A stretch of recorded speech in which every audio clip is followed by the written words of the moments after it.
الله أكبر الله أكبر ولله الحمد الله أكبر الله أكبر الله أكبر لا إله إلا الله الله أكبر الله أكبر ولله الحمد.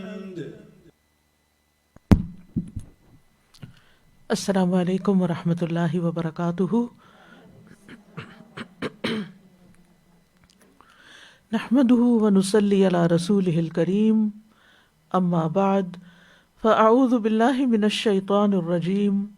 بسم اللہ الرحمن الرحیم. رب اشرح لی صدری ویسر لی امری واحلل عقدۃ من لسانی یفقہوا قولی. لو أنزلنا هذا القرآن على جبل لرأيته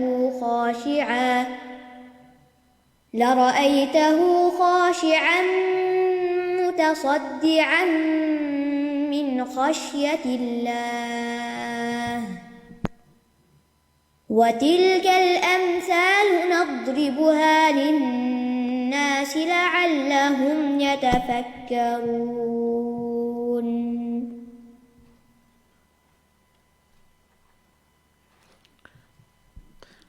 اللہ سبحانہ تعالیٰ نے بنی اسرائیل پر بے شمار انعامات کیے، انہیں ہر طرح کی نعمتوں سے نوازا، انہیں ان کے دشمنوں سے نجات دی، لیکن اس کے باوجود ان کے دل اللہ کے آگے جھکے نہیں، ان کے دلوں میں نرمی نہیں پیدا ہوئی، ان کے اندر شکر گزاری نہیں آئی، تو اللہ سبحانہ تعالیٰ نے ان کے دلوں کو سخت کر دیا. آج ہم دلوں کی سختی کے بارے میں، سنگ دلی کے بارے میں پڑھیں گے ایک مثال جو سورۃ البقرہ کی آیت نمبر 74 میں پائی جاتی ہے. وَإِذْ قَتَلْتُمْ نَفْسًا، واقعہ یا قصہ یہاں سے شروع ہوتا ہے. وَإِذْ قَتَلْتُمْ نَفْسًا فَادَّارَأْتُمْ فِيهَا وَاللَّهُ مُخْرِجٌ مَا كُنتُمْ تَكْتُمُونَ. فَقُلْنَا اضْرِبُوهُ بِبَعْضِهَا كَذَلِكَ يُحْيِي اللَّهُ الْمَوْتَى وَيُرِيكُمْ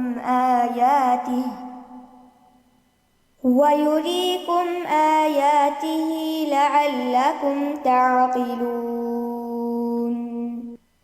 ثُمَّ قَسَتْ قُلُوبُكُم مِّن بَعْدِ ذَلِكَ فَهِيَ كَالْحِجَارَةِ أَوْ أَشَدُّ قَسْوَةً وَإِنَّ مِنَ الْحِجَارَةِ لَمَا يَتَفَجَّرُ مِنْهُ الْأَنْهَارُ وَإِنَّ مِنْهَا لَمَا يَشَّقَّقُ فَيَخْرُجُ مِنْهُ الْمَاءُ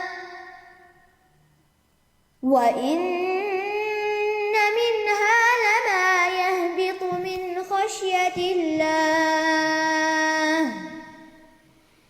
وَمَا اللَّهُ بِغَافِلٍ عَمَّا تَعْمَلُونَ. اور جب تم نے ایک شخص کو قتل کر دیا، پھر تم اس کے بارے میں باہم جھگڑنے لگے، اور اللہ اسے ظاہر کرنے والا تھا جو کچھ تم چھپا رہے تھے.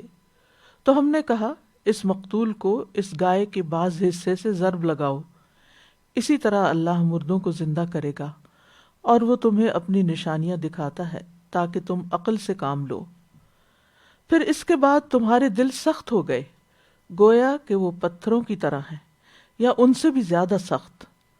اور بے شک بعض پتھر وہ ہیں کہ ان میں سے نہریں پھوٹ نکلتی ہیں، اور بے شک ان میں سے کچھ ایسے ہیں کہ جو پھٹ پڑتے ہیں تو ان میں سے پانی نکل آتا ہے، اور بلا شبہ ان میں سے کچھ ایسے ہیں کہ وہ اللہ کے خوف سے گر پڑتے ہیں، اور اللہ ہرگز اس سے غافل نہیں ہے جو بھی تم عمل کرتے ہو.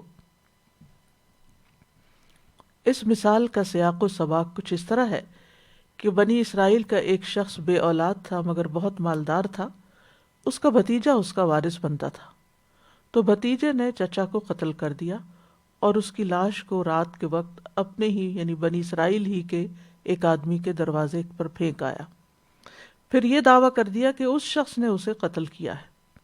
اس کے نتیجے میں سب لوگ مسلح ہو کر ان کی طرف گئے اور ان کا قبیلہ بھی مسلح ہو گیا اور آپس میں ایک دوسرے سے جھگڑنے لگے اور ایک دوسرے پر الزام تراشی کرنے لگے۔ تو اتنے میں ایک عقل مند شخص نے ان سے کہا کہ تم آپس میں کیوں جھگڑتے ہو؟ تمہارے درمیان اللہ کے رسول موجود ہیں، تم ان سے فیصلہ کروا لو۔ لہٰذا وہ موسیٰ علیہ السلام کے پاس آئے اور انہوں نے اس واقعے کا ذکر کیا۔ تو موسیٰ علیہ السلام نے فرمایا کہ اللہ تمہیں ایک گائے ذبح کرنے کا حکم دیتا ہے۔ انہوں نے کہا کیا تم ہم سے مذاق کرتے ہو؟ پھر انہوں نے گائے سے متعلق بہت سے سوالات کیے کہ اس کا رنگ کیسا ہو، اس کی شکل کیسی ہو، اور کہنے لگے کہ گائے ہم پر مشتبہ ہو گئی ہے۔ تو موسیٰ علیہ السلام نے کہا کہ وہ ایسی گائے ہے جو نہ ہل جوتتی ہے، زمین میں ہل نہیں چلاتی، نہ کھیتی کو پانی دیتی ہے، صحیح سالم ہے، اس میں کسی قسم کا رنگ اور نشان نہیں۔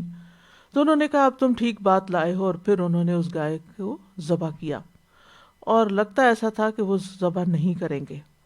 بہرحال اگر وہ پس و پیش نہ کرتے، بہت سے سوالات نہ کرتے، تو حکم کی اطاعت بھی ہو جاتی اور مسئلہ بھی حل ہو جاتا، لیکن چونکہ انہوں نے بحث مباحثے سے کام لیا، بہت سے سوالات کیے، تو بالآخر انہیں گائے تو مل گئی لیکن اس کی بھاری قیمت چکانی پڑی۔ کہا جاتا ہے کہ صرف ایک ہی شخص ایسا تھا جس کے پاس وہ گائے تھی، اور اس نے پھر بہت بڑا مطالبہ کیا کہ اس گائے کی کھال بھر سونا اگر تم مجھے دو گے، یعنی گوشت تم نکال کر اتنا سونا مجھے دو گے تو تب میں تمہیں یہ گائے دوں گا۔ بہرحال انہوں نے جیسے تیسے اس گائے کو خریدا، اور اس کے بعد یہ کہ اس کو ذبح کیا۔ ذبح کرنے کے بعد اس کا ایک ٹکڑا مقتول کے جسم پر جو ہی مارا گیا تو مقتول اٹھ کر بیٹھ گیا، اور اس نے واضح طور پر اپنے بھتیجے کی طرف اشارہ کرتے ہوئے کہا کہ اس نے مجھے قتل کیا۔ اب جب دوبارہ اللہ تعالیٰ نے اس کی روح کو قبض کیا تو بھتیجے نے کہا اللہ کی قسم میں نے تو اسے قتل نہیں کیا، پھر قسم کھا لی، جبکہ اتنا بڑا معجزہ اپنی آنکھوں کے سامنے دیکھ چکے تھے۔ ان کی آنکھوں کے سامنے ایک مردہ شخص زندہ ہو کر بیٹھتا ہے اور بتاتا ہے کہ قاتل کون ہے، لیکن قاتل پھر بھی ڈھٹائی کے ساتھ قسم کھا لیتا ہے کہ میں نے قتل نہیں کیا۔ تو اللہ تعالیٰ نے فرمایا ثم قست قلوبکم من بعد ذلک، اس کے بعد پھر تمہارے دل سخت ہو گئے، یعنی اس واقعے کو دیکھنے کے بعد بجائے اس کے کہ مجرم کو پکڑا جاتا، تم نے مجرم کی ہاں میں ہاں ملا دی، لہٰذا جرم کرنے والے یا ظالم کا ساتھ دینے کی بنا پر ان سب کے دل سخت کر دیے گئے۔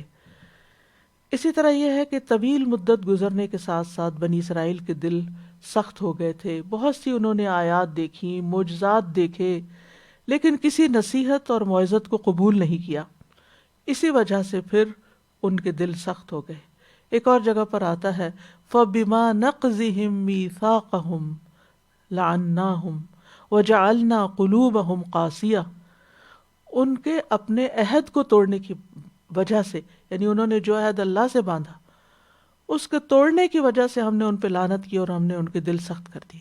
یعنی یہ ایک خاص واقعہ ہے، لیکن اس کے علاوہ بھی اوور آل بنی اسرائیل کا جو رویہ رہا اللہ تعالیٰ کی آیات کے ساتھ، اللہ تعالیٰ کے پیغمبروں کے ساتھ، اس بنا پر ان کے دل سخت کر دیے گئے۔ اور کیسے سخت کہ فَهِيَ كَالْحِجَارَةِ، جیسے پتھر ہوں، او اشد قسوہ، یا پتھروں سے بھی زیادہ سخت، کیونکہ پتھر ایسے ہوتے ہیں، کچھ پتھر ایسے ہوتے ہیں کہ جو ٹوٹتے ہیں تو ان میں سے چشمے اور نہریں بہہ پڑتی ہیں، اور بعض پتھروں سے پانی نکل آتا ہے، اور بعض پتھر اللہ کے ڈر اور خوف سے پہاڑوں کی چوٹیوں سے گر پڑتے ہیں، نیچے آ جاتے ہیں۔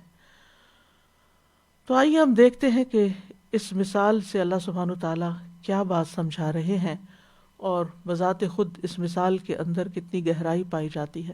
جیسا کہ ہم جانتے ہیں کہ مثال اسی لیے بیان کی جاتی ہے کہ وہ چیز جو ہمیں نظر نہ آتی ہو اسے کسی ایسی چیز کے ساتھ تشبیہ دی جائے کہ جو نظر آتی ہو، جس کو ہم محسوس کر سکتے ہو، جس کو ہم سمجھ سکتے ہو۔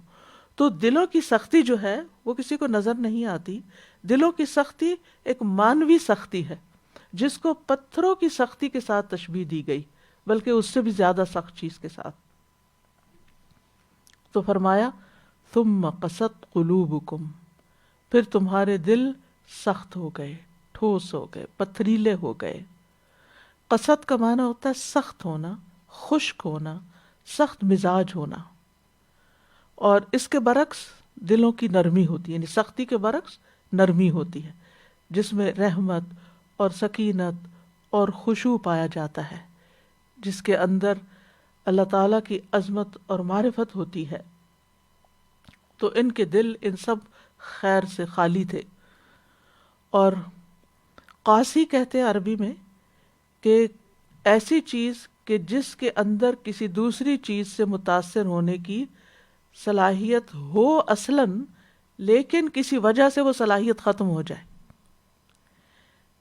تو اس کے لیے لفظ قاسی بولا جاتا ہے۔ یعنی اس میں جذب کچھ ہو سکتا تھا لیکن کوئی وجہ ہوئی کہ اب وہ صلاحیت ختم ہو گئی۔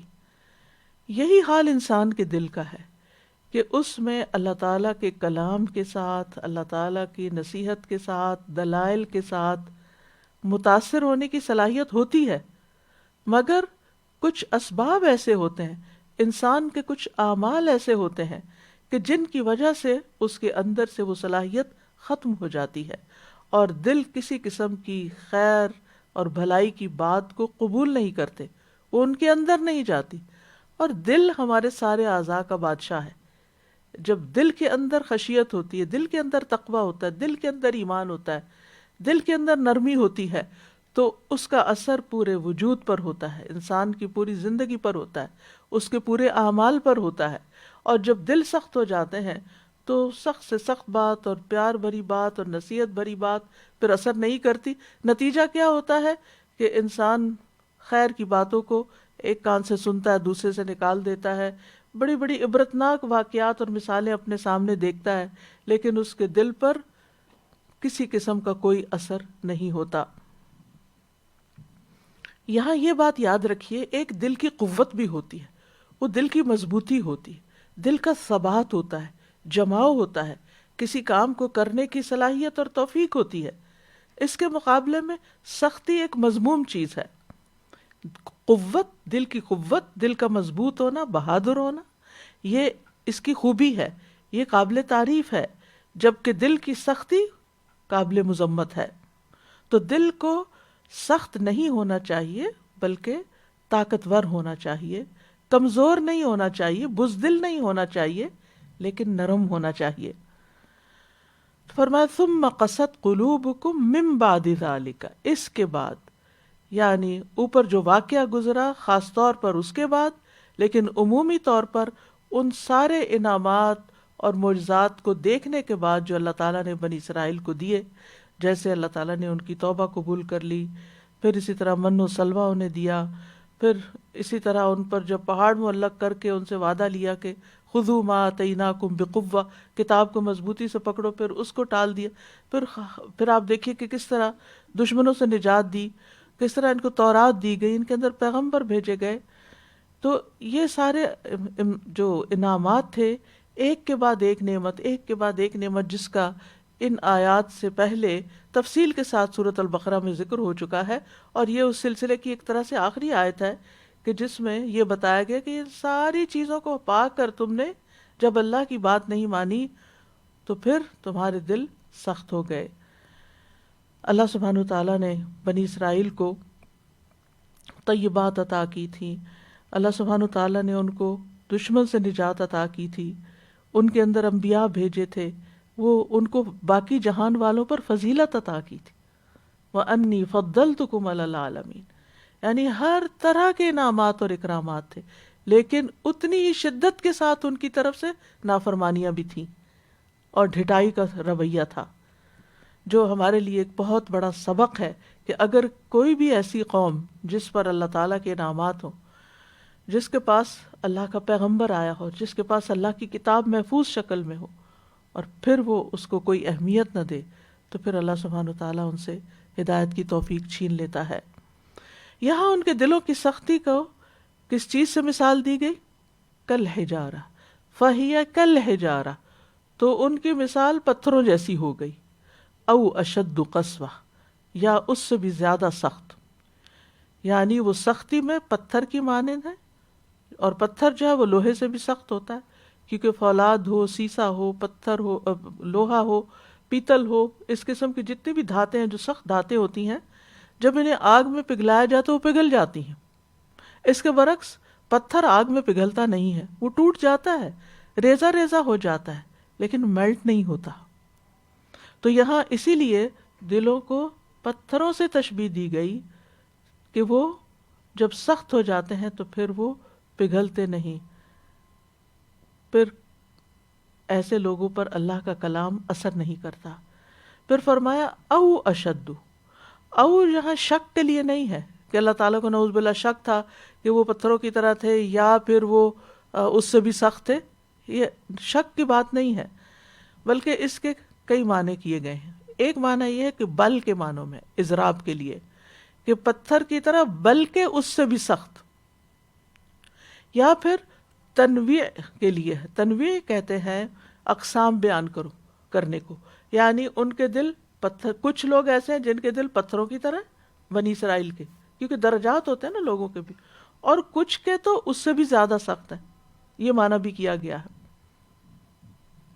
اور او کا لفظ جو ہے یہ حرف ہے، بیسیکلی یہ حرف عطف ہے، اور حرف عطف کے بعد جو آتا ہے اسے معطوف کہتے ہیں، اشد۔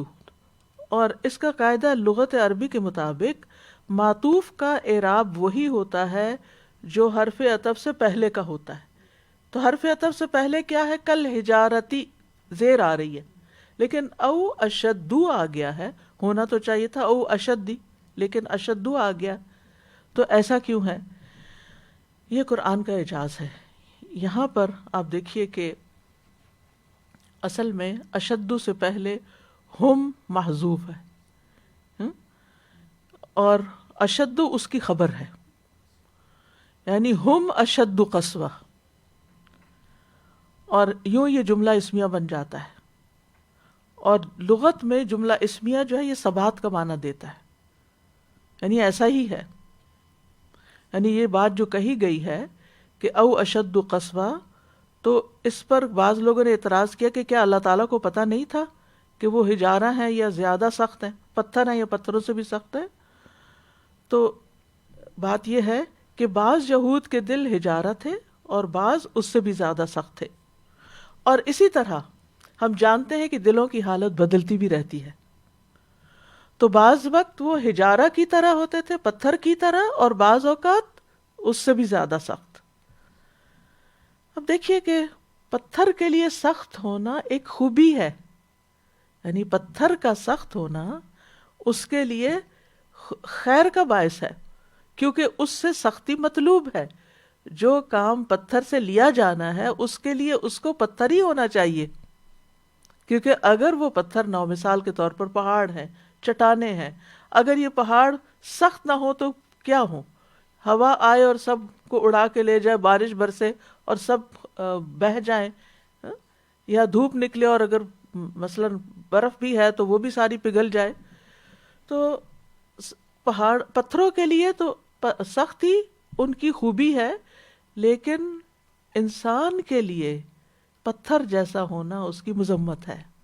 سنگ دل، سٹون ہارٹڈ، اردو میں بھی آپ دیکھیں سنگ دل کہتے، سنگ پتھر کو کہتے فارسی میں۔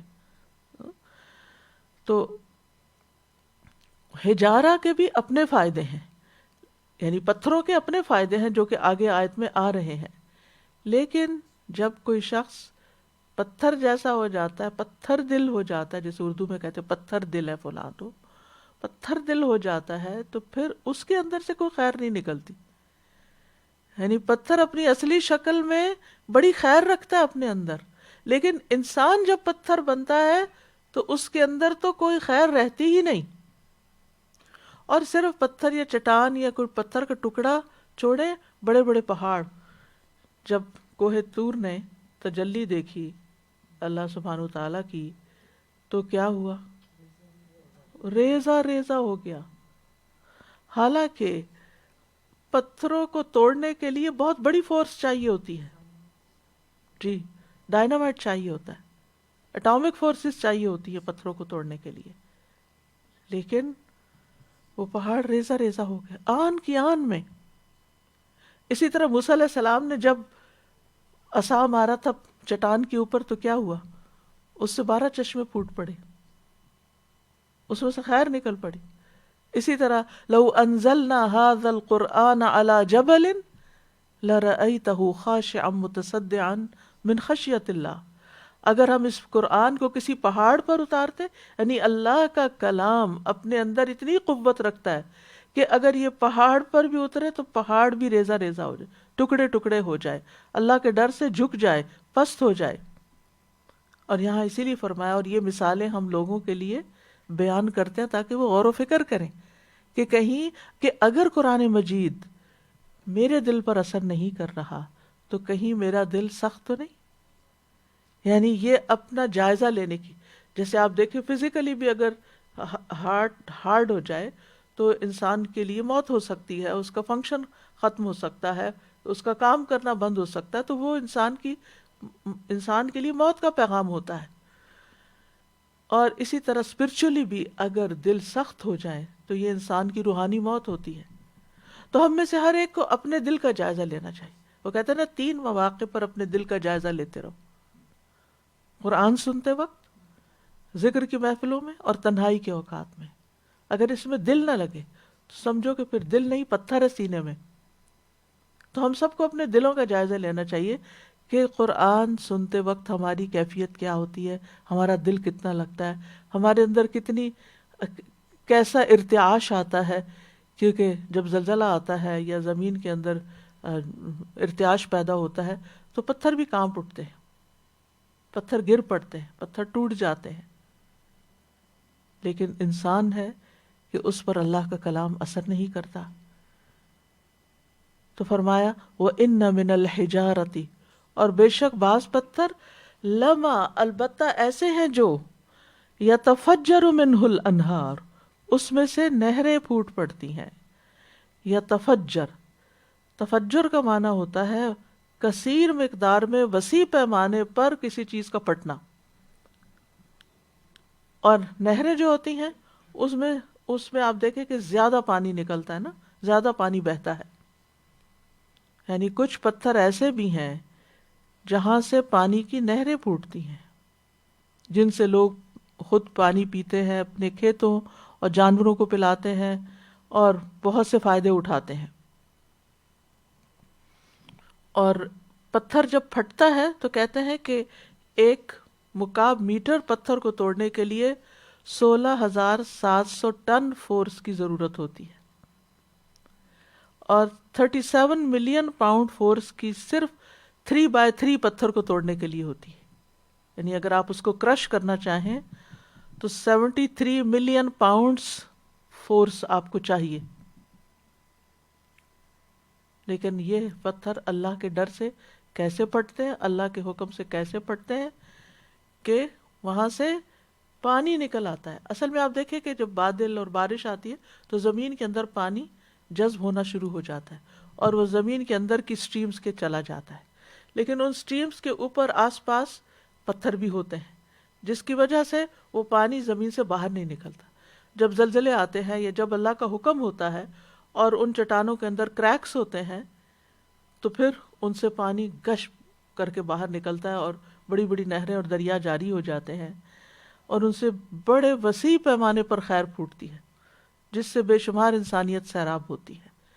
اسی طرح جس انسان کے اندر خیر ہو، یعنی پہلے وہ غافل تھا، اسے پتہ نہیں تھا، سخت مزاج تھا، جیسے عمر رضی اللہ عنہ کی مثال آتی ہے، لیکن جب قرآن ان کے دل پہ اترا تو کس طرح ان سے خیر جاری ہوئی، کتنے بڑے بڑے نیکی کے کام انہوں نے کیے کہ جس سے نسلیں فائدہ اٹھا رہی ہیں.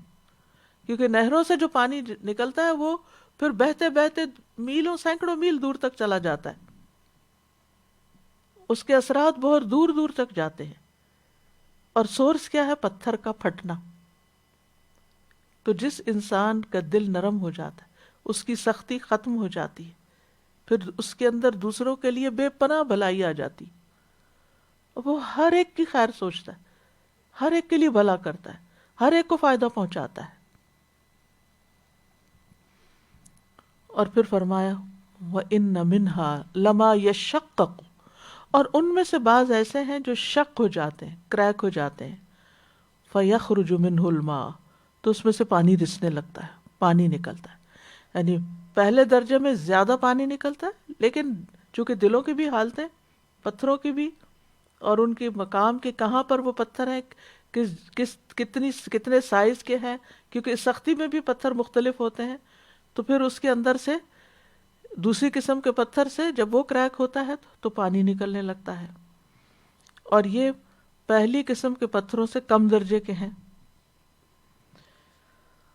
اور پانی جو ہے اللہ تعالیٰ کا ایک بہت بڑا عطیہ ہے انسانیت کے لیے.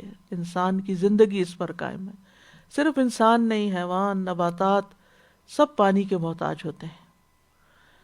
تندرستی اور صحت کی بقا کے لیے پانی چاہیے ہوتا ہے. انسانی جسم کے اندر سب سے زیادہ مقدار پانی ہی کی ہوتی ہے.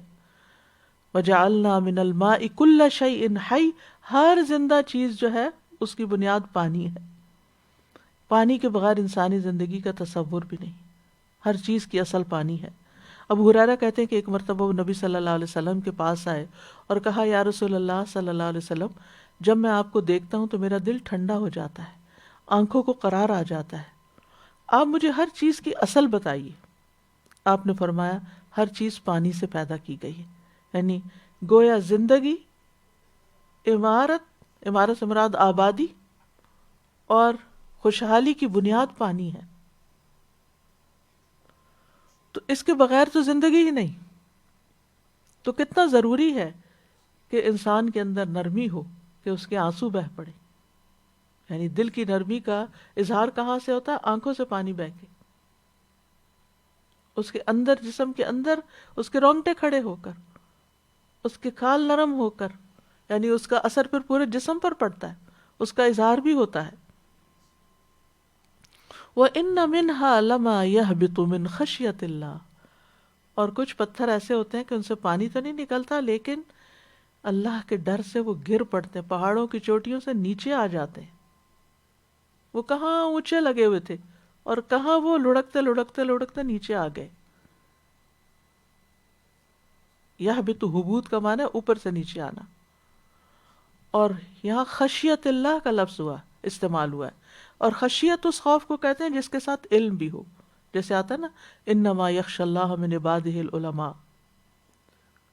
تو یہ علم کس چیز کا علم؟ اللہ کی عظمت کا علم. تو پتھروں کے اندر بھی اللہ کی ہیبت جب آتی ہے، اللہ کی عظمت کا احساس جب پیدا ہوتا ہے تو وہ گر پڑتے ہیں. مجاہد کہتے ہیں، پہاڑ کی چوٹی سے جب بھی چٹان گرتی ہے اور کسی بھی پتھر سے جب نہر پھوٹتی ہے یا اس میں سے پانی نکلتا ہے تو ایسا صرف اللہ کے خوف کی وجہ سے ہوتا ہے. کیونکہ نباتات کے علاوہ انسان، حیوانات، نباتات کے علاوہ جمادات کے اندر بھی اللہ کی معرفت ہے. اسی لیے ہر چیز اللہ کی تسبیح بیان کر رہی ہے. اسی لیے ان کے اندر اللہ کی خشیت آتی. آپ کو معلوم ہے نا کہ جب جمعہ کا دن آتا ہے تو ہر چیز قیامت کے آنے سے ڈرنے لگتی ہے. تو ہر چیز کیسے ڈرنے لگتی ہے؟ کیونکہ ان کے اندر بھی اللہ کی معرفت ہے. ایک انسان ایسا ہے جو سنگ دل ہوتا ہے تو اس کے اندر اللہ کی معرفت نہیں ہوتی. اور پھر آپ دیکھیے کہ یہاں پر جو ترتیب بیان ہوئی وہ بھی بڑی دلچسپ ہے. سب سے پہلے تفجر کی بات کی گئی، پھر تشقق کی بات ہے، پھر حبوط کی بات ہے. تو آپ دیکھیں کہ جب اوپر سے پہاڑ سے پتھر لڑکتے ہیں نا تو وہ صرف اوپر ہی ہلچل نہیں ہوتی. کہتے ہیں کہ وہ سب سے پہلے زمین کے اندر ہوتی ہے، پھر اس کے بعد دوسرے درجے کی ہوتی ہے، پھر اس کے بعد پہاڑ سے اوپر سے پتھر لڑکتے ہیں. وَمَا اللَّهُ بِغَافِلٍ عَمَّا تَعْمَلُونَ، اور اللہ اس سے غافل نہیں جو تم عمل کرتے ہو.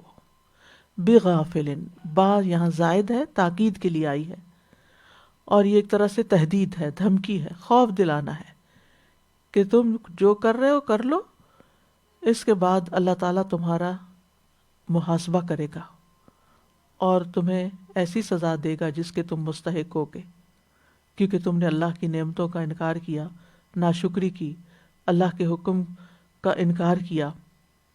اور یاد رکھیے کہ یہاں جو اللہ تعالیٰ کے بارے میں یہ آیا نا کہ وہ غافل نہیں ہے، تو اللہ کا غافل نہ ہونا اس کی صفات سلبیہ میں سے ہے، یعنی یہ چیز اللہ کی غفلت اللہ کے اندر نہیں ہے.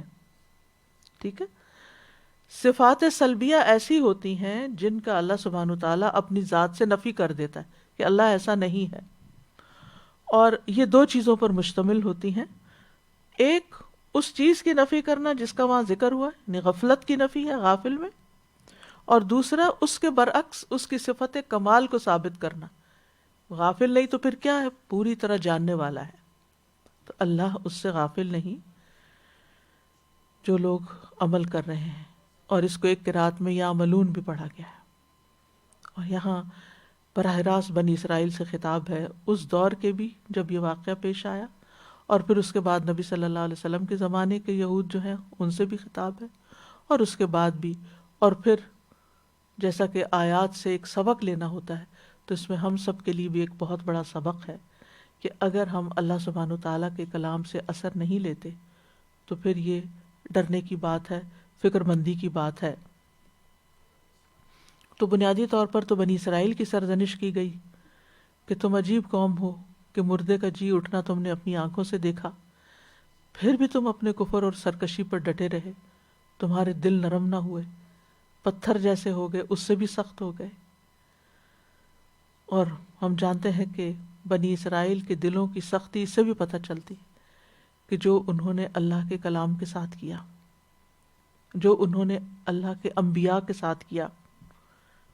یعنی جب دل سخت ہوتا ہے نا، انسان بڑے سے بڑا گناہ کر لیتا ہے، اسے ڈر ہی نہیں لگتا، اس کے اندر سے حیا ہی نکل جاتی، اسے کوئی احساس ہی نہیں ہوتا، وہ ہر طرح کا ظلم کر لیتا ہے. پھر اسی وجہ سے ہم دیکھتے ہیں کہ بنی اسرائیل کے دلوں کی سختی ہی تھی کہ وہ انبیاء کو نیکی کا حکم دینے والوں کو قتل کر دیا کرتے تھے. آپ سوچئے اگر ہمارے سامنے اللہ کے رسول صلی اللہ علیہ وسلم آ جائیں تو ہمارے دلوں کا حال کیا ہو، ہمارے اندر کیسی محبت ہو، ہماری کیفیت ہی بدل جائے. وہ آواز دے تو ہم لبیک کہہ کے آگے بڑھیں جیسے صحابہ کرام تھے. کیسی محبت تھی، کیسا تعلق تھا، کیسے معاملات تھے. اس کے برعکس آپ دیکھیے موسیٰ علیہ السلام کو کہ ان کی قوم ان کے ساتھ کیا کر رہی ہے. کبھی بحث مباحثہ کر رہے ہیں، اور کبھی کہتے ہیں ہم اللہ کو ڈائریکٹ خود دیکھنا چاہتے ہیں اور ہم تمہاری بات نہیں مانیں گے جب تک تم یہ کام ہمارا نہ کرو. یعنی ہر موقع پر وہ ان کو، اور جب وہ کہتے ہیں چلو ہم اپنا ملک واپس فتح کرتے ہیں تو کہتے ہیں اذهب انت وربک فقاتلا انا ہاہنا قاعدون، جاؤ تم اور تمہارا رب، ہم تو یہاں بیٹھے ہیں، تم لوگ جا کے لڑو، اور جب فلسطین فتح ہو جائے تو پھر ہم بھی آ جائیں گے. انا للہ و انا الیہ راجعون. پھر اسی طرح انبیاء کو قتل کرنا ان کے بائیں ہاتھ کا کھیل تھا. لوگوں کا مال ناجائز کھاتے تھے، پیغمبروں کا انکار کر دیتے تھے، اپنی خواہشات کو اللہ کے احکامات پر فوقیت دیتے تھے، اللہ کے وعدوں کو توڑ دیتے تھے، کتاب میں تحریف کرتے تھے، اس پر عمل کرنا چھوڑ دیا، یعنی اللہ کے کلام کو بدل دیا. یعنی آپ دیکھیے کہ کبھی ایسا ہوتا ہے نا، پڑھتے وقت کوئی منہ سے لفظ غلط نکل جائے تو کہتے استغفر اللہ، واپس پڑھتے. امام بھی تراویح میں بھول جائے، واپس پیچھے سے پوری آیت پڑھتے. یہ اللہ کے ڈر کی وجہ سے، کلام کے ادب کی وجہ سے. لیکن ان کا حال دیکھیں کہ وہ اپنی مرضی سے اس میں سے مٹا رہے ہیں، ڈال رہے ہیں، آگے کر رہے ہیں، پیچھے کر رہے ہیں، اس کو چھپا رہے ہیں، لوگوں سے اس کو چھپا رہے ہیں. یہ سب کیا ہے؟ یہ دلوں کی سختی ہی کی تو ہے. تو اہل ایمان کو بنی اسرائیل کی روش اپنانے سے منع کیا گیا ہے. اللہ تعالیٰ کا فرمان ہے أَلَمْ يَأْنِ لِلَّذِينَ آمَنُوا أَن تَخْشَعَ قُلُوبُهُمْ لِذِكْرِ اللَّهِ وَمَا نَزَلَ مِنَ الْحَقِّ وَلَا يَكُونُوا كَالَّذِينَ أُوتُوا الْكِتَابَ مِن قَبْلُ فَطَالَ عَلَيْهِمُ الْأَمَدُ فَقَسَتْ قُلُوبُهُمْ وَكَثِيرٌ مِّنْهُمْ فَاسِقُونَ. کیا ان لوگوں کے لیے جو ایمان لائے وہ وقت نہیں آیا کہ ان کے دل اللہ کی یاد کے لیے اور اس حق کے لیے جھک جائیں جو نازل ہوا ہے، اور وہ ان لوگوں کی طرح نہ ہو جائیں جنہیں ان سے پہلے کتاب دی گئی، پھر ان پر لمبی مدت گزر گئی تو ان کے دل سخت ہو گئے. یعنی امت محمد صلی اللہ علیہ وسلم کو براہ راست سمجھایا جا رہا ہے کہ تم بنی اسرائیل کی پیروی نہ کرنا اس معاملے میں. ابن کثیر کہتے ہیں اللہ نے مومنوں کو اس بات سے منع کیا کہ وہ ان لوگوں کی مشابہت اختیار کریں جن پر ان سے پہلے یہود و نصارہ میں سے کتاب کی ذمہ داری ڈالی گئی تھی۔ تو بہرحال ان کے جرائم بے شمار تھے، اللہ کی کتاب کو تبدیل کرنے کے علاوہ اس کو تھوڑی قیمت پہ بیچا بھی، اسے اپنے پس پشت ڈال دیا، اپنے علماء اور مشائخ کو اللہ کے سوا اپنا رب بنا لیا، حتیٰ کہ یہاں تک پہنچے کہ ان میں سے کچھ لوگوں نے حضرت عزیر کو جو ایک نبی تھے اللہ کا بیٹا قرار دیا، یعنی شرک تک کا ارتکاب کیا۔ تو یہاں اس مثال میں ہم دیکھتے ہیں کہ ایک معقول چیز، یعنی جو صرف عقل سے سمجھی جا سکتی ہے، اس کو ایک محسوس چیز سے، ملموس یعنی جس کو چھوا جا سکتا ہے، اس کے ساتھ تشبیہ دی گئی۔ اور وجہ جیسے ہم جانتے ہیں کہ لوہے کے ساتھ تشبیہ نہیں دی گئی، پیتل کے ساتھ نہیں دی گئی، پتھر ہی کے ساتھ دی گئی، کیونکہ دل اور پتھر میں ایک مماثلت ہے۔ ابن عاشور کہتے ہیں اللہ نے جو ان کے دلوں کو پتھروں سے بھی زیادہ سخت قرار دیا، اس کی وجہ یہ ہے کہ یہ دونوں یعنی پتھر اور بنی اسرائیل کے دل سختی میں مشترک ہیں، ایک جیسے ہیں۔ پتھر تو پھٹنے پہ تبدیل ہو جاتے ہیں، ان کی شکل تبدیل ہو جاتی ہے، ان کا فنکشن تبدیل ہو جاتا ہے، لیکن بنی اسرائیل کو، یہود کو کسی چیز نے کوئی فائدہ نہ دیا۔ اور لوگوں کے اندر بھی آپ دیکھیں کہ کئی قسمیں ہوتی ہیں، جیسا کہ ہم اپنے آس پاس بھی دیکھتے ہیں کہ بعض لوگ ہوتے ہیں کہ جن کے دل میں اللہ کا کوئی ڈر نہیں ہوتا، کوئی خانہ ہے ہی نہیں اللہ کے ڈر کا، وہ آزاد رہتے ہیں، جو دل چاہتا ہے کرتے ہیں، اپنی خواہشات کے اوپر چلتے ہیں، جس چیز میں ان کو فائدہ نظر آتا ہے وہی کر رہے ہوتے ہیں، اور جہاں انہیں کوئی دنیا کا نقصان نظر آتا ہے اس چیز کو وہ نہیں لیتے، دلیل کی بجائے مفاد کو اہمیت دیتے ہیں، یعنی دلیل کو نہیں مانتے، بس یہ دیکھتے ہیں فائدہ کس چیز میں ہے۔ اگر نفس ان کا کہے کسی چیز کے آگے جھکنے کو کہ گدھے کو استاد بنا لو تو وہ بھی کر لیں گے، لیکن جہاں اللہ کا حکم آئے وہاں ان کے دل جھکنے کو تیار نہیں۔ دوسری قسم کے لوگ وہ ہوتے ہیں کہ جن کے دل میں کچھ نہ کچھ حرام حلال کا لحاظ رہتا ہے، ان کو خیال ہوتا ہے کہ مرنے کے بعد اللہ کے پاس حاضر ہونا ہے، تو عام حالات میں وہ اللہ سے ڈر کے زندگی بسر کر رہے ہوتے ہیں۔ روزمرہ زندگی میں عام طور پر لوگوں کو ان سے کوئی نقصان نہیں پہنچتا، لیکن پھر بھی ان کے اندر کسی نہ کسی درجے کی پیچیدگی ہوتی ہے، ان کے اندر نفس کے چھپے ہوئے جذبات ہوتے ہیں کہ جس کی وجہ سے اگر کوئی غیر معمولی واقعہ پیش آ جائے، کو ان کے نفس پہ چیز گراں گزر جائے تو پھر پھٹ پڑتے ہیں، پھر وہ لحاظ چھوڑ دیتے ہیں، اور پھر ان کے تقویٰ ان کے ہاتھ سے چلا جاتا ہے۔ تو عام حالات میں، نارمل حالات میں وہ اچھے انسان ہوتے ہیں، لیکن غیر معمولی حالات میں وہ پھر ان کے اندر وہی ہوتا ہے جو کسی اللہ سے نہ ڈرنے والے کے اندر حرکتیں ہوتی ہیں یا جو کام ہوتے، یعنی اللہ سے نہ ڈرنے والے جیسے ریاکٹ کرتے ہیں ویسے ہی کرتے ہیں۔ صرف تیسری قسم کا انسان ایسا ہے جو پورے معنوں میں، حقیقی معنوں میں اللہ سے ڈرتا ہے، جو واقعی اللہ کو پہچانتا ہے اور اپنے آپ کو بھی پہچانتا ہے، اپنی کمزوریوں کو بھی جانتا ہے۔ وہ صرف عام حالات میں ہی اللہ سے نہیں ڈرتا، بلکہ ہر طرح کے حالات میں اللہ سے ڈرتا ہے، اپنے اوپر خود نگرانی کرتا ہے۔ نہ کسی کی محبت اس کو اللہ کی ناراضگی کی طرف لے جاتی ہے اور نہ کسی سے نفرت، کیونکہ عام طور پر لوگ محبت اور نفرت میں پھر عدل نہیں کر پاتے، وہ اللہ کی ناراضگی کے کام شروع کر دیتے ہیں، تو وہ کبھی بھی کسی سے بے انصافی نہیں کرتے، وہ اپنا مسلسل احتساب کرتے رہتے ہیں اور پھر اسی کے مطابق زندگی بسر کرتے ہیں جو اللہ کی پسند کی ہوتی ہے۔ تو آپ دیکھیے کہ یہاں اس مثال میں بھی اللہ تعالیٰ نے 3 طرح کے پتھروں کا بتایا ہے کہ بعض انسان جن کے دل میں اللہ کا ڈر ہوتا ہے، وہ ان کے آنکھوں سے آنسو بہتے ہیں، وہ خیر کثیر ان کے اندر ہوتی ہے۔ کچھ لوگ خشک چٹان کی طرح ہوتے ہیں، تھوڑا بہت پانی رستا ہے، تھوڑی خیر ہوتی ہے، اور کچھ جو ہیں وہ لڑک کے نیچے گر جاتے ہیں۔ تو بہرحال بعض نے کہا کہ پتھروں کی مثال آنسوؤں سے متعلق بھی ہے جو کہ دل کی نرمی کا اظہار ہوتا ہے.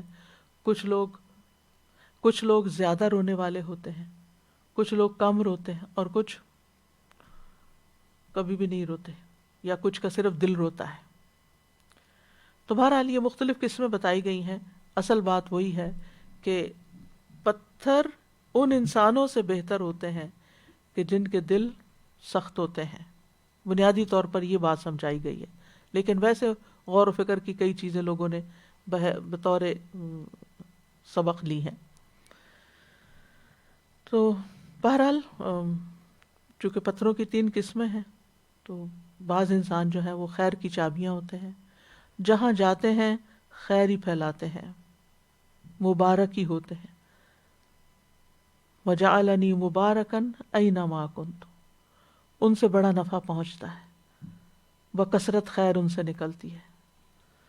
حدیث میں آتا ہے لوگوں میں سب سے بہترین وہ ہے جو لوگوں کے لیے سب سے زیادہ فائدہ مند ہے. ایک شخص نے آپ سے پوچھا کہ کون سے لوگ اللہ کو زیادہ محبوب ہیں اور کون سے اعمال زیادہ پسندیدہ ہیں، تو آپ نے فرمایا وہ لوگ اللہ کو زیادہ پیارے ہیں جو لوگوں کے لیے سب سے زیادہ فائدہ مند ہوں. اور اللہ کے نزدیک پسندیدہ اعمال کیا ہیں؟ کسی مسلمان کو خوش کر دینا، کسی کی تکلیف دور کر دینا، کسی کا قرضہ ادا کر دینا، کسی سے بھوک دور کر دینا. اور جس نے اپنے غضب کو روک لیا اللہ اس کی خامیوں پہ پردہ ڈال دے گا. ابن قیم کہتے ہیں فائدہ پہنچانے والا شخص ہی بابرکت ہوتا ہے، اور جو چیز سب سے زیادہ فائدہ پہنچاتی ہے وہ سب سے زیادہ بابرکت ہوتی ہے. اور لوگوں میں سے بابرکت انسان وہ ہوتا ہے جہاں بھی جاتا ہے اس سے فائدہ اٹھایا جاتا ہے. آپ دیکھیں نہر یا دریا جب چلتا ہے تو کیسا ہوتا ہے، کبھی کسی طرف رخ موڑ لیتا ہے، کبھی کسی طرف، جدھر جاتا ہے وہاں خیر ہی خیر ہوتی چلی جاتی ہے. لہٰذا ہم دیکھتے ہیں کہ صحابہ میں بھی کچھ لوگ ایسے تھے کہ جو ہر طرح کے خیر کے کام کرتے تھے، جیسے ابو بکر رضی اللہ عنہ، کہ ایک ہی دن میں جب نبی صلی اللہ علیہ وسلم نے کچھ سوال کیے اپنے صحابہ سے کہ جنازہ کس نے پڑھا، تو انہوں نے کہا میں نے پڑھا. مسکین کو کھانا کس نے کھلایا، تو انہوں نے کہا میں نے کھلایا. اور مریض کی عادت کس نے کی، تو یہ سارے کام جو تھے وہ ابو بکر. اور روزے سے کون ہے، تو یہ سب کام حضرت ابو بکر ایک ہی وقت میں ایک ہی دن میں فجر کی نماز سے پہلے کر چکے تھے. تو نیکی کا کوئی بھی موقع ضائع نہیں کرنا چاہیے، اور کم سے کم درجہ نیکی کا کیا ہے کہ انسان اپنے آپ کو لوگوں کو شر پہنچانے سے روکے، یعنی اپنا شر دوسروں تک نہ لے جائے. پھر اسی طرح اللہ کی خشیت کی بڑی اہمیت ہے، اللہ سے ڈرنا، کیونکہ ڈر سے پتھر ٹوٹتے ہیں. اللہ کی خشیت انبیاء کی صفت بھی ہے. وَيَخْشَوْنَهُ وَلَا يَخْشَوْنَ أَحَدًا إِلَّا اللَّهُ، فرشتوں کی صفت بھی ہے. وَيَخَافُونَ رَبَّهُم مِّن فَوْقِهِمْ وَيَفْعَلُونَ مَا يُؤْمَرُونَ، متقین کی صفت ہے. الَّذِينَ يَخْشَوْنَ رَبَّهُم بِالْغَيْبِ، اللہ کا قرب پانے کے لیے اللہ کا تقوی ضروری ہے. إِنَّ أَكْرَمَكُمْ عِندَ اللَّهِ أَتْقَاكُمْ. ابن قیم کہتے ہیں عام مومن خوف رکھتے ہیں، علماء اور اللہ کی معرفت رکھنے والے خشیت رکھتے ہیں، اور اللہ سے محبت کرنے والے ہیبت رکھتے ہیں، اور اللہ کے مقربین اللہ کی تعظیم کرتے ہیں. جو اللہ کے قریب ہوتے ہیں وہ اللہ سبحانہ تعالیٰ کی عظمت کرتے ہیں. اور جس انسان کے دل میں جتنی اللہ کی معرفت ہوتی ہے اس کے دل میں اتنی ہی خشیت ہوتی ہے. منافق اللہ سے نہیں ڈرتا، مومن احسان اور خشیت کو جمع کرتا ہے. منافق بدعملی اور بے خوفی جمع کرتا ہے، یعنی کام بھی کچھ نہیں کرتا اور ڈرتا بھی نہیں. اسی طرح اللہ کے ڈر سے رونے والے جو ہیں ان کی بھی بڑی فضیلت ہے. نبی صلی اللہ علیہ وسلم نے فرمایا اللہ کے نزدیک 2 قطروں اور 2 نشانوں سے زیادہ کوئی چیز محبوب نہیں. ایک وہ قطرہ جو اللہ کے خوف سے آنسو بن کر نکلے، اللہ کے ڈر سے نکلے. پھر اس مثال میں ایک اور فائدہ بھی پایا جاتا ہے کہ جمادات اور نباتات وغیرہ بھی اپنے رب کو پہچانتے ہیں، یعنی بے جان چیزیں بھی اللہ کی معرفت رکھتی ہیں. سورۃ جمعہ میں آتا ہے یسبح للہ ما فی السماوات و ما فی الارض. سورۃ الاسراء میں آتا ہے وَإِن مِّن شَيْءٍ إِلَّا يُسَبِّحُ بِحَمْدِهِ وَلَٰكِن لَا تَفْقَهُونَ تَسْبِيحَهُمْ، کوئی چیز ایسی نہیں مگر وہ اللہ کی حمد کے ساتھ اس کی تسبیح نہ کرتی ہو، لیکن تم ان کی تسبیح کو نہیں سمجھتے۔ رسول اللہ صلی اللہ علیہ وسلم نے فرمایا، میں اس پتھر کو پہچانتا ہوں جو مکہ مکرمہ میں میرے مبعوث ہونے سے پہلے مجھ پر سلام کیا کرتا تھا، یعنی وہ پیغمبر کو بھی پہچانتا تھا کہ یہ آئندہ کا پیغمبر ہے۔ جب نبی صلی اللہ علیہ وسلم احد پہاڑ پر گئے حضرت ابوبکر، عمر اور عثمان رضی اللہ عنہ کے ساتھ، تو وہ کانپنے لگ گیا، لرزنے لگ گیا۔ آپ نے اس پہ پاؤں مارا اور فرمایا، ٹھہرو، تجھ پر ایک نبی، ایک صدیق اور 2 شہید ہیں۔ تو وہ سمجھتا تھا، تو تبھی آپ نے اس کو خطاب کیا۔ کھجور کا تنا مسجد نبی میں رونے لگا جب نبی صلی اللہ علیہ وسلم نے اس کو چھوڑ کر اپنا ایک ممبر بنوا لیا تھا، تو اس کو بھی پتا تھا کہ میرے اوپر اللہ کا ذکر ہوتا ہے، اللہ کے نبی مجھ پہ کھڑے ہو کے خطبہ دیتے، تو اس نے وہ جدائی محسوس کی۔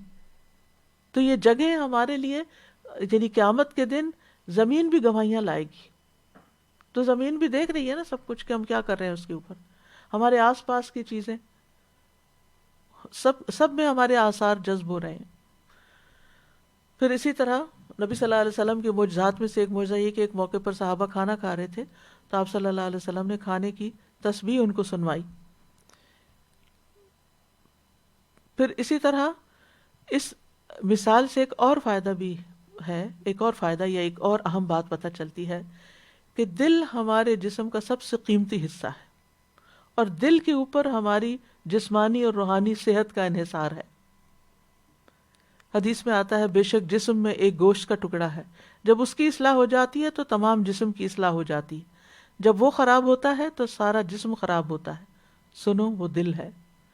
یعنی رسول اللہ صلی اللہ علیہ وسلم نے ایک اصلاح کا حقیقی طریقہ بتایا ہے کہ جسمانی اعتبار سے وہ انسان صحت مند ہوتا ہے جس کا دل ٹھیک کام کر رہا ہو، اسی طرح دینی، اخلاقی اور روحانی لحاظ سے انسان کی اصلاح اسی وقت ہوتی ہے جب اس کا شعور، اس کا دل، اس کی سوچ صحیح کام کر رہی ہو۔ اگر اس کی سوچ مثبت ہے تو وہ خیر کے کام کرے گا، اور اگر سوچ منفی ہے تو ایسے انسان سے شر ہی پھوٹتا ہے۔ پھر ہم دیکھتے ہیں کہ ایمان کا تعلق بھی دل کے ساتھ ہے۔ وَلَمَّا يَدْخُلِ الْإِيمَانُ فِي قُلُوبِكُمْ، تقوی کا مقام بھی دل ہے۔ اولئک الذین امتحن اللہ قلوبہم للتقوی، یہی لوگ ہیں جن کے دلوں کو اللہ نے تقوی کے لیے جانچ لیا۔ اسلام کا تعلق بھی دل سے ہے۔ ایک حدیث میں آتا ہے کہ آپ سے پوچھا گیا کہ اسلام کیا ہے، آپ نے فرمایا تم اپنا دل اللہ کے سپرد کر دو، دل اللہ کو دے دو، اور یہ کہ تم اپنے چہرے کا رخ اللہ تعالیٰ کی طرف کر دو۔ پھر اسی طرح نفاق یا منافقت کا تعلق بھی دل سے ہے۔ فی قلوبہم مرض، ان کے دلوں میں بیماری ہے۔ فَأَعْقَبَهُمْ نِفَاقًا فِي قُلُوبِهِمْ، اللہ نے ان کے دلوں میں نفاق رکھ دیا، اِلَى يَوْمٍ يَلْقَوْنَهُ، اس دن تک جس دن وہ اس سے ملیں گے۔ وحی الہی بھی نبی صلی اللہ علیہ وسلم کے دل پہ اتاری گئی۔ وَإِنَّهُ لَتَنزِيلُ رَبِّ الْعَالَمِينَ نَزَلَ بِهِ الرُّوحُ الْأَمِينُ عَلَى قَلْبِكَ لِتَكُونَ مِنَ الْمُنذِرِينَ، وہی دل پر اتری۔ دل کی بنیاد سے ہی اللہ تعالیٰ بندوں کو چنتا ہے، دل کی بنا یعنی دل پر ہی انحصار ہے کہ اللہ کس کو کس کام کے لیے چنتا ہے۔ عبداللہ بن مسعود فرماتے ہیں، بے شک اللہ نے بندوں کے دلوں پر نظر فرمائی تو قلب محمد کو بندوں کے دلوں میں سب سے بہتر پایا صلی اللہ علیہ وسلم، اس لیے اللہ نے ان کو اپنے کام کے لیے منتخب کر لیا اور انہیں پیغمبری کا شرف عطا کر کے مبعوث کر دیا۔ پھر قلب محمد صلی اللہ علیہ وسلم کے بعد بندوں کے دلوں پر نظر فرمائی تو صحابہ کے دل کو سب سے بہترین پایا، چنانچہ اللہ نے انہیں اپنے نبی کا وزیر بنا دیا، ان کے ساتھ ملا دیا۔ اللہ سبحانہ و تعالیٰ بھی ہماری شکلیں نہیں دیکھتے، ہمارے دل دیکھتے ہیں کہ نیتیں کیسی، اندر کیسا ہے، سوچتے کیا ہو، خیالات کیسے ہیں، جو کہہ رہے ہو وہ دل میں ہے بھی کہ نہیں، کہیں قول و فعل میں تضاد تو نہیں، اور پھر یہ بھی کہ دل سوچنے سمجھنے کی صلاحیت رکھتا ہے۔ حضرت علی کہتے ہیں کہ بے شک عقل دل میں ہوتی ہے، یعنی سوچنے سمجھنے کی صلاحیت کا تعلق دل سے ہے۔ دل ہی کے اندر نیکی اور گناہ کی پہچان ہوتی ہے. یعنی استفت قلبک، اپنے دل سے پوچھو کہ یہ کوئی کام کرنا چاہیے یا نہیں کرنا چاہیے. ابن مسعود کہتے ہیں وہ شخص ہلاک ہوا جس کا دل نیکی کو نیکی اور برائی کو برائی نہ سمجھے. جب وہ پتھر ہوگا تو پھر وہ کیا سمجھے سوچے گا. حذیفہ کہتے ہیں کہ دلوں کی 4 اقسام ہیں. غلاف میں لپٹا ہوا دل، بس یہ کافر کا دل ہے. ٹیڑھا دل، یہ منافق کا دل ہے. ملاوٹ کے بغیر دل، گویا اس میں چراغ چمک رہا ہو، یہ مومن کا دل ہے. اور ایک دل وہ ہوتا ہے جس میں کچھ ایمان ہوتا ہے، کچھ نفاق ہوتا ہے، ملا جلا دل ہوتا ہے. ہمیں دیکھنا چاہیے کہ ہمارے اندر کون سا دل ہے. ایمان کی مثال یوں ہے جیسے کوئی درخت ہو جس کو پاکیزہ پانی مدد دیتا ہو. نفاق کی مثال ایسے جیسے پھوڑا پھنسی ہو جس کو پیپ اور خون مدد دیتا ہو. بس ان دونوں میں سے جو بھی دل پہ غالب آ جائے وہی حالت غالب آ جائے گی. یعنی اگر ایمان زیادہ ہوگا تو نفاق کنٹرول ہو جائے گا، اور اگر نفاق کی شدت زیادہ ہوئی تو ایمان کمزور ہو جائے گا. پھر یہ بھی یاد رکھیے کہ بندوں کے دل اللہ کے ہاتھ میں ہے، اس لیے اللہ ہی سے دعائیں کرتے رہنے چاہیے کہ ہمارے دلوں کو ہدایت پہ قائم رکھے. پھر یہ کہ دل کی حالت بدلتی رہتی ہے، الٹ پلٹ ہوتی رہتی ہے. رسول اللہ صلی اللہ علیہ وسلم نے ایک جگہ پر فرمایا، دل کی مثال قلب کو قلب اس لیے کہتے کہ وہ پلٹتا رہتا ہے، اور دل کی مثال تو اس پر کی طرح ہے جو کسی درخت کے تنے کے ساتھ لٹکا ہوا اور اسے ہوا الٹ پلٹ کرتی رہتی ہو، کبھی سیدھا کبھی الٹا. اسی طرح ایک اور مثال سے سمجھایا، آدم کا دل اس ہنڈیا سے بھی زیادہ تیزی کے ساتھ بدلتا ہے جو خوب کھول رہی ہو. یعنی اتنی تیزی سے تبدیلیاں آ جاتی ہیں دل میں.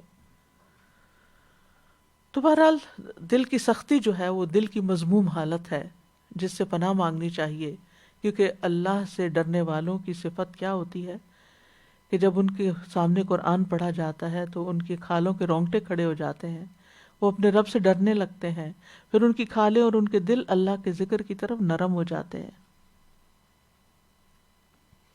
یاد رکھیے دل سخت ہونا بدبختی کی علامت ہے، ناکام انسان کی علامت ہے. رسول اللہ صلی اللہ علیہ وسلم نے فرمایا، ایسا بندہ ناکام و نامراد ہوا جس کے دل میں اللہ نے انسانیت کے لیے رحم نہیں رکھا.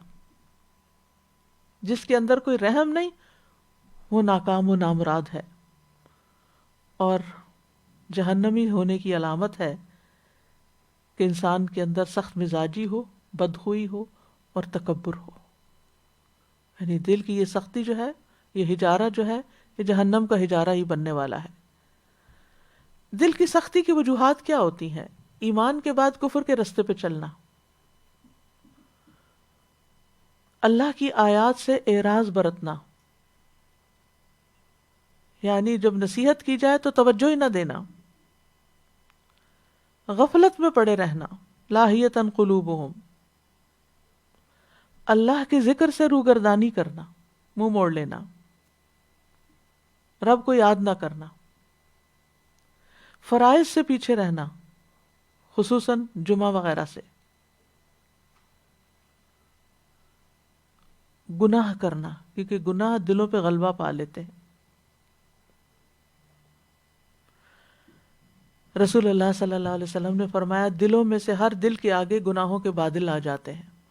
جس طرح چاند کے آگے بادل آتے ہیں، چاند چمک رہا ہوتا ہے، اچانک بدلی سامنے آ جاتی ہے اور تاریک ہو جاتا ہے. جب بدلی سامنے سے ہٹ جاتی ہے تو روشن ہو جاتا ہے. گناہ سے توبہ کر لیتا ہے انسان تو دل پھر چمکنے لگتا ہے. اور ہمارے دل کا حال تو ہم اپنے کو خود ہی جانتے ہیں نا، کوئی اور تو نہیں جانتا. اس لیے علاج بھی خود ہی کرنا ہوگا کہ اگر دل میں کسی وقت کچھ بھی ایسی چیز آئے تو فوراً اس کی صفائی کر دی جائے. دل فتنے قبول کرتے ہیں، دلوں میں ہی دنیا کی محبت ہوتی ہے. رسول اللہ صلی اللہ علیہ وسلم نے فرمایا، اس ذات کی قسم جس کے ہاتھ میں میری جان ہے، تمہارے اوپر یقیناً دنیا برسا دی جائے گی، یعنی تمہیں بہت دنیا مل جائے گی، یہاں تک کہ تم میں سے کسی ایک کے دل کو کوئی چیز ٹیڑھا نہ کرے گی مگر مزید دنیا کی طلب. یعنی دنیا کی لالچ، ہرس، زیادہ سے زیادہ کی لالچ دلوں کو ٹیڑھا کر دیتی. اسی طرح عام روزمرہ زندگی میں کثرت کلام اور کثرت طعام بھی دلوں کو بگاڑنے کا سبب بنتے ہیں. بعض سلف صالحین کہتے ہیں 2 خصلتیں دل کو سخت کر دیتی ہیں، زیادہ بولنا اور زیادہ کھانا پینا۔ ابن قیم کہتے ہیں دل کو بگاڑنے والے 5 امور ہیں۔ نمبر 1، لوگوں سے زیادہ گھل مل کے رہنا، یعنی ہر وقت سوشلائز کرنا، خواہش پرستی، اللہ کے علاوہ کسی اور سے دلی تعلق رکھنا، یعنی اللہ سے بڑھ کے تعلق، زیادہ کھانا، زیادہ سونا۔ یہ 5 چیزیں دل کو خراب کرنے والی چیزوں میں سب سے بڑی چیزیں ہیں۔ اسی طرح چیخنا چلانا، صفوں کی درستگی کا خیال نہ رکھنا۔ تو دلوں کی سختی کے انسان کے اوپر نتائج بھی ہوتے ہیں۔ اس کے نتیجے میں انسان اللہ کے کلام کو اہمیت نہیں دیتا، قرآن پڑھنے کو اور قرآن کی مجلس میں دل نہیں لگتا، دین کی بات سننے کا شوق نہیں رہتا، کوئی نصیحت کی بھی جائے تو اس کو فراموش کر دیتا ہے۔ وَنَسُوا حَظًّا مِّمَّا ذُكِّرُوا بِهِ، نعمتوں کا زوال شروع ہو جاتا ہے۔ سب سے بڑی بات یہ کہ دل کا سکون لٹ جاتا ہے، ایمان رخصت ہو جاتا ہے یا بہت کمزور پڑ جاتا ہے،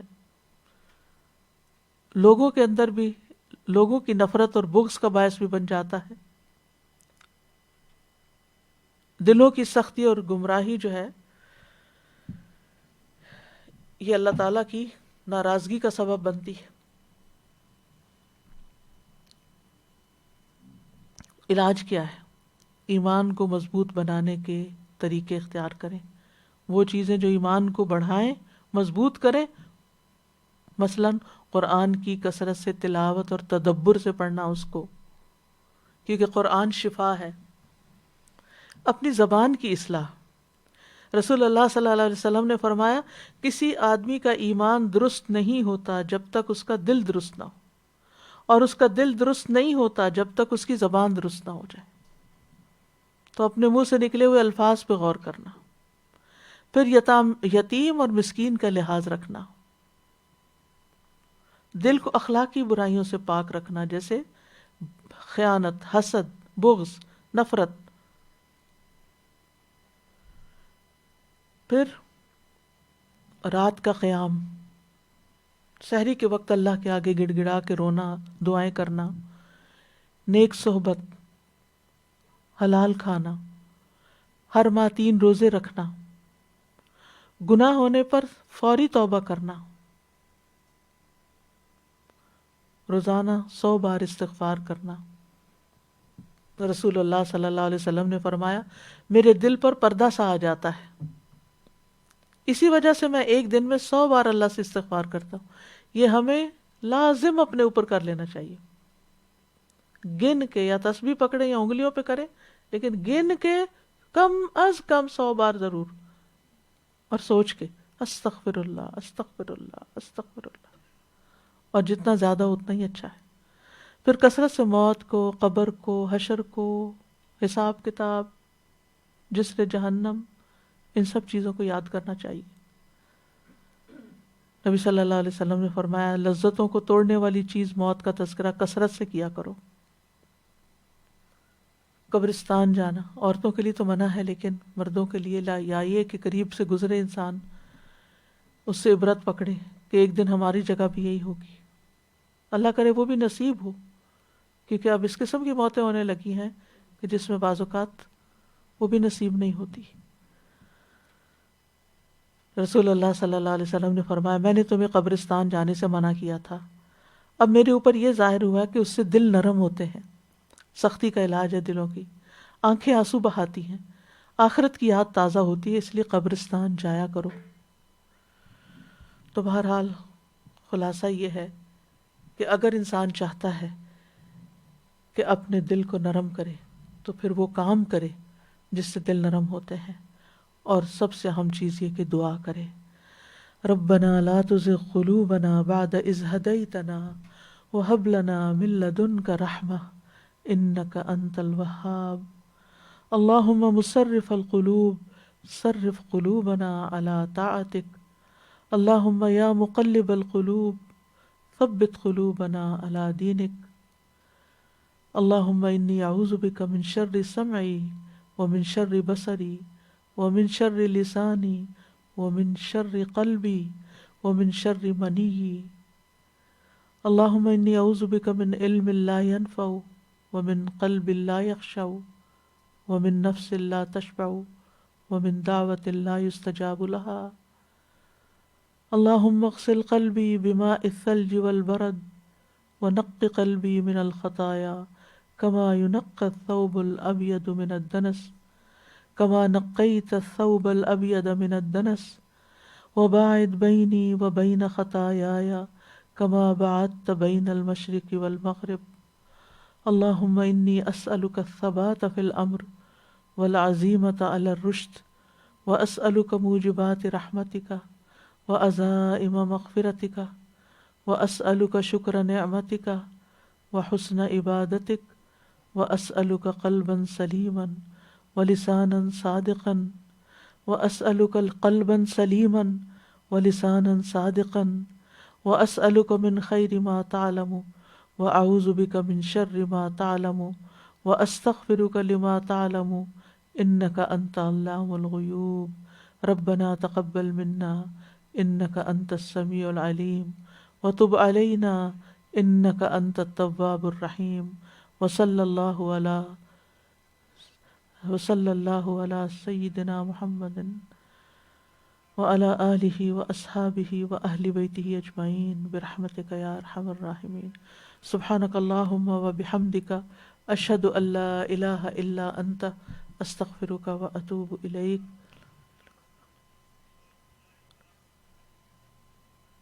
لو أنزلنا هذا القرآن على جبل لرأيته خاشعا متصدعا من خشية الله وتلك الأمثال نضربها للناس لعلهم يتفكرون.